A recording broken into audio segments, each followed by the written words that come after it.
Hello বন্ধুরা, আপনাদেরকে স্বাগত জানাই নতুন একটা ভিডিওতে। তো নতুন একটা ভিডিওতে আমি বলতে চেয়েছি কি, সলমান খান অনেক মুভি করেছে, যেমন আপনারা তো জানবেন সেই সব মুভিগুলো অত ভালো রকমভাবে পারফর্ম করতে পারেনি। তবে সলমান খানের স্ট্র্যাটেজি বা সলমান খানের ফ্যান ফলোয়িং কিন্তু একটুও কম হয়নি। একটা যদি ভালো মুভি বেরিয়ে আসে, সে তার নিজেকে প্রমাণ করে দিতে পারে। সেইভাবেই এখন একটা নতুন আপডেট বেরিয়ে এসছে কি, এইখানে একটা বড় রকম আপডেট বেরিয়ে এসছে অ্যাটলির সঙ্গে সলমান খান। নিউজটা কি সত্যি? সাধারণত যদি শোনা যায় নিউজটা সত্যি একটা নিউজ, যেটা কি এখন চলাফেরা করছে সোশ্যাল মিডিয়ায়। কারণ এখানে যেভাবে বলা হচ্ছে কি, অ্যাটলির সঙ্গে মিলে মুভি বানাবে আমাদের সলমান খান। তো দুজনে মিলে যদি একটা মুভি বানায়, যেভাবে শাহরুখ খানকে ব্যাক করেছিল একটা মাস মুভির মধ্যে, সেরমভাবে মাস মুভির মধ্যে ব্যাক করতে পারে সলমান খানকেও। কারণ অ্যাটলির আজ পর্যন্ত যেই সব মুভিগুলো হয় খুব ভালো রকম মুভি হয়। কারণ থালাপতি বিজয় যেই সব মুভিগুলো হয়েছিল সেইগুলো আপনারা যে দেখুন, কারণ যেইভাবে প্রেজেন্টেশন দেখানো হয়েছিল একদম মারাত্মক লেভেলের। যেমন আপনারা তো জওয়ান তো জানবেন যে এটা শাহরুখ খানের মুভিটা। তারপর যে যদি দেখেন বিগিল দেখেন, মার্শাল দেখেন, এইসব মুভিগুলো যেইভাবে প্রেজেন্টেশন দেখানো হয়েছে খুবই ভালো। তারপর এখন কি কথাটা বেরিয়ে আসছে যে অ্যাটলির সঙ্গে সলমান খান যেইভাবে যোগ হবে, তার সঙ্গে রজনীকান্তকেও যোগ করা হবে। তো কিভাবে যোগ করা হবে? দুজনকে এখানে দুজনের অপোজিটে দাঁড় করানো হবে। তো দুজনের অপোজিটে দাঁড় করানোর পর এক সময় কি রিয়েলাইজ হবে দুজন দুজনের শত্রু নয়, দুজন যা চাইছে একই। তো তারপর দুজন মিলে একসঙ্গে জোট হয়ে ভিলেনকে মারার চেষ্টা করবে। তো এখানে ভিলেনের নামও একজন উঠে আসছে, যেটা কি রণবীর সিং।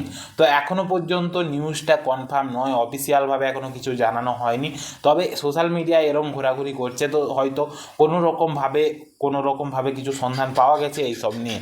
তবে সলমান খানের যে মুভিটা আসতে চলেছে সিকান্দার, তারপর হয়তো এই মুভিটা শুটিং হতে পারে, যেরকম নিউজে আসতে চলেছে। তো কি হবে সেটা তো কিছু আপডেট বেরিয়ে আসার পরে বলা যায়। তবে এটা সোশ্যাল মিডিয়ায় চলছে, যেইটা কি এখনও পর্যন্ত শোনা যাচ্ছে সমস্তটাই সত্যি। তবে কি এইখানে যেইভাবে দুটো মুভির মধ্যেই যেইভাবে মানে মুভিটাকে একটাই জিনিস খারাপ করে দিতে পারে, যেটা হচ্ছে রোল।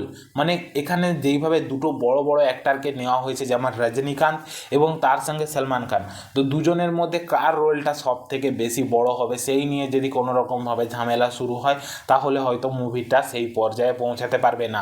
তবে যদি অ্যাটলি দুজনের নামে মানে সমানভাবে একটা ভালো রকম স্ক্রিপ্ট তৈরি করতে পারে এবং দুজনকে মানাতে পারে, তাহলে আপনারা দেখবেন মুভির যেইভাবে কালেকশন দেয় 300 কোটির নিচে কোনো রকমভাবে সম্ভব হবে না। কারণ তামিল ইন্ডাস্ট্রি থেকে তো আপনারা জানবেন কি, সাধারণত যেই সব মুভি করে 150 কোটির কাছাকাছি মানে কালেকশন তো করতেই থাকে। কারণ এইখানে যেইভাবে মানে রজনীকান্তের মানে যেইভাবে স্ট্র্যাটেজি বা যেইভাবে ফ্যান ফলোয়িং, ওর মুভিগুলো সাধারণত ভালো রকম কামাই করবে। তার সঙ্গে সলমান খান, কারণ সলমান খানেরও যেই সব মুভিগুলো হয় ভালো রকমই কামাই করবে। তো আপনাদের কি মনে হয়, তারপর যদি এখানে সিংকে অ্যাড করে দেওয়া হয় ভালো রকম কামাই হবে? 300 কোটির ওপরেই ফার্স্ট ডে কালেকশন হবে, যেইটুকু আমাদের মানে আমার একটা ধারণা। তো কী হবে সেটা মুভি আসার পরেই বলা যায়। তো ভিডিওটা কেমন লাগলো সেটা অবশ্যই কমেন্টে বলুন। আর যদি ভিডিওটা পছন্দ হয় অবশ্যই একটা লাইক করে দিন এবং চ্যানেল নতুন হয়ে থাকলে সাবস্ক্রাইবও করে দিন, কারণ এরকম ভিডিও আমার চ্যানেলে আসা। তো আজকের জন্য এতটুকু, ভিডিওটা দেখার জন্য ধন্যবাদ।